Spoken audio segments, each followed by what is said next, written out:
Sebenarnya sih awalnya tidak sedang berusaha untuk membuat sebuah bangunan fisik dari naungan bambu. Awalnya hanya ingin merayakan perjalanan studio kami, studio AWD yang masuki tahun keempat. Uh, Banyak hal yang sudah kami lalui. Seperti ini momen baik untuk mengadakan semacam upacara syukur. Mungkin lazimnya upacara syukuran yang identik dengan pesta tumpengan. Namun kemudian kami pikir harusnya peristiwa syukur tidak jadi sebuah momen satu hari atau momen eventual, karena syukur itu adalah tentang kerja, bangun karya, dan sebuah momen tentang refleksi. Di sini kami melihat kesempatan kenapa tidak jadikan syukuran sebagai sebuah karya sekaligus juga refleksi. Ia tidak berhenti jadi peristiwa satu hari, tapi jadi keseharian yang membentuk dan dibentuk oleh ruang dan juga dihidupi oleh perjalanan waktu.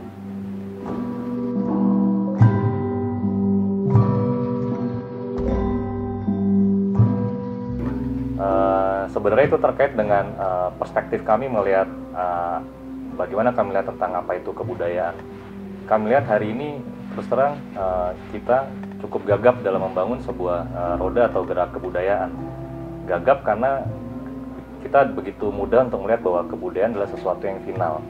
Padahal layaknya sebuah kebudayaan yang mencerminkan sebuah realitas kehidupan, ia harusnya sesuatu yang dinamis dan terus bergerak, merefleksikan apa yang terjadi kemarin, yang kemudian jadi dasar pemahaman kerja hari ini, yang akan bentuk wajah apa yang kita kerjakan ini jadi wajah di esok hari, yang kemudian juga harus direfleksikan kembali.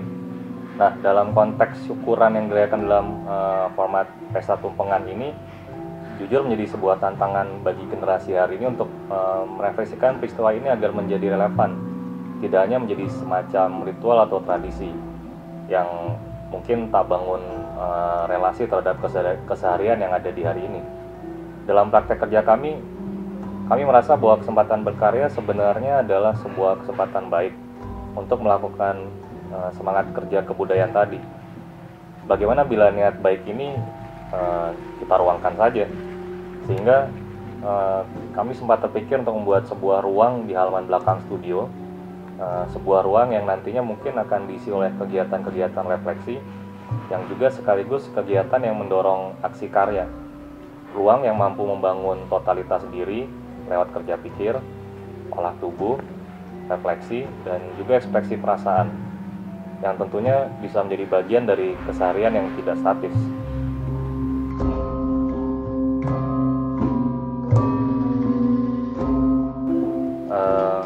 Tumpengan, kami mulai dari tumpengan karena itu kami anggap sebagai sebuah bentuk form yang sehari-hari kita temukan pada saat kita perlu merayakan atau merefleksikan sebuah ucapan syukur.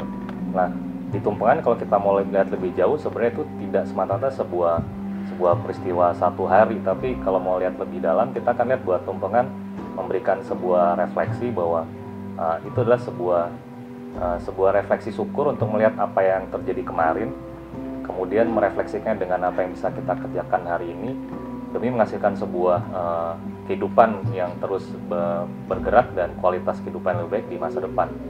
Bentuk tumpeng yang menjadi simbol kesadaran akan adanya yang maha besar, kami transformasikan ke dalam sebuah bentuk arsitektur.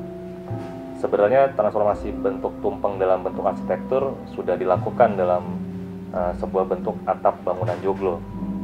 Atap joglo adalah bentuk yang secara tradisional berusaha mentransformasi bentuk tumpeng ini.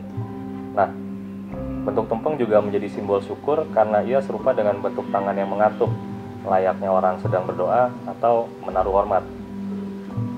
Disinilah kami memilih atap joglo sebagai sebuah pilihan bentuk awal dari bangunan naungan bambu ini. Atap joglo sebagai keseluruhan struktur kami pakai, ia tidak hanya menjadi atap, tapi juga ia menjadi badan. Ia bukan hanya kepala, ia juga menjadi badan. Ia bukan cuma badan, tapi ia juga menjadi kepala.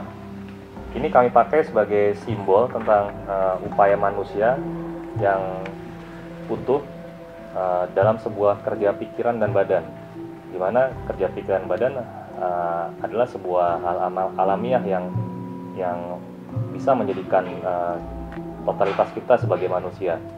Dalam perspektif ini tidak ada yang lebih utama satu terhadap yang lainnya. Namun juga kami sadar setiap bentuk yang lahir sangat ditentukan oleh di mana bentuk itu berdiri.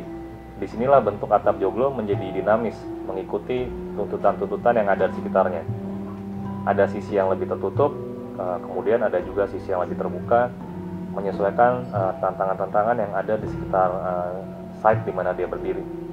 Nah, dinamika transformasi bentuk ini yang pada akhirnya membentuk sebuah komposisi keseimbangan atap joglo atau bangunan naungan bambu yang mereferensi bentuk joglo menjadi sebuah komposisi keseimbangan yang baru. Keseimbangan yang tidak melulu formal materialistik, tidak melulu sama panjang, sama berat, tapi menjadi sebuah keseimbangan yang mungkin cukup dimengerti karena ia bisa dirasakan saja.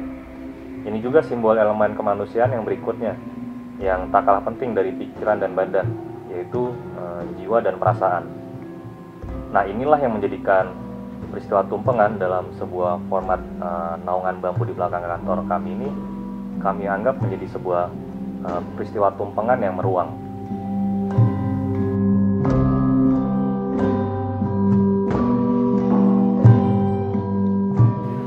Nah, itu tadi terkait dengan sosok bangunan yang kan membentuk sebuah ruang. Nah, terkait waktu, kami tertarik untuk melihat bahwa keseharian itu adalah sesuatu yang dinamis. Tidak pernah ada hari yang benar-benar sama. Jadi, tiap hari adalah unik.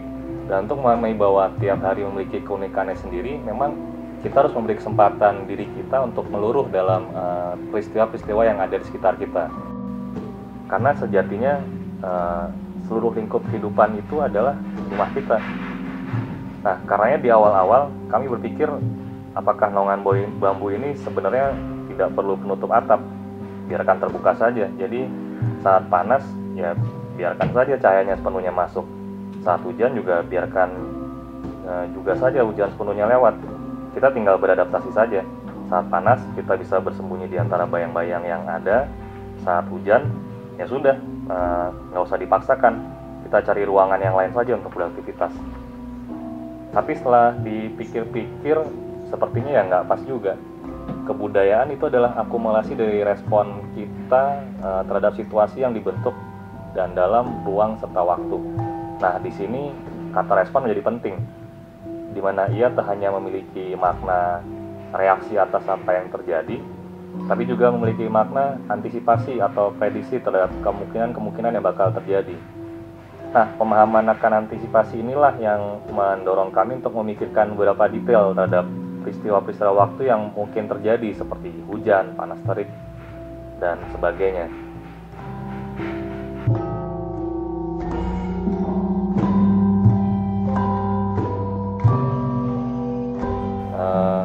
Terkait bambu juga menarik, karena di awal kami tidak juga sedang berupaya untuk menjadikan bambu sebagai material utama atau sesuatu yang dirayakan gitu.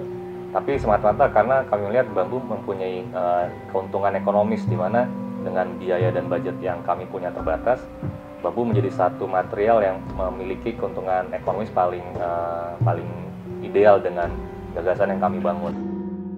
Bambu kami lihat adalah sebuah simbol tentang realitas sosial kita. Bambu dalam banyak tradisi adalah material yang komunal, material yang harusnya menjadi milik masyarakat. Nah, di sini dalam beberapa aspek, ketahanan sebuah komunitas tradisional sering kita lihat sangat bergantung dari ketersediaan dan juga kelangsungan hidup bambu. Bambu karena sifatnya yang mudah dan cepat tumbuh, dan awalnya dikelola dengan baik oleh komunitas sosialnya, menjadi material utama dalam menjawab kebutuhan sehari-hari masyarakat. Selain untuk material bangunan, bambu juga sering dipakai dan kita temukan dalam beberapa bentuk alat-alat bantu aktivitas sehari-hari, seperti misalnya topi, tampah, bakul, dan juga banyak yang bisa kita temukan. Tapi kalau lihat realitas hari ini, kok kami lihat bambu seperti lepas dari keseharian.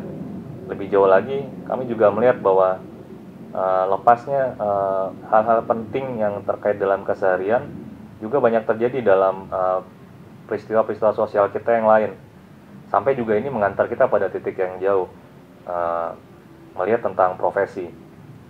Ya, profesi kami cukup mampu diantar pada titik yang paling kritisnya, melihat bahwa profesi hari ini sering terjebak pada pragmatismenya yang terlalu dalam, sehingga yang paling mengkhawatirkan seperti juga halnya bambu, profesi juga tak mampu lagi menjadi relevan. Hal ini kami temukan lewat proses kerja dan karya kami ini. Salah satunya lewat interaksi yang kami lakukan dengan para tukang dan pengrajin bambu yang terlibat.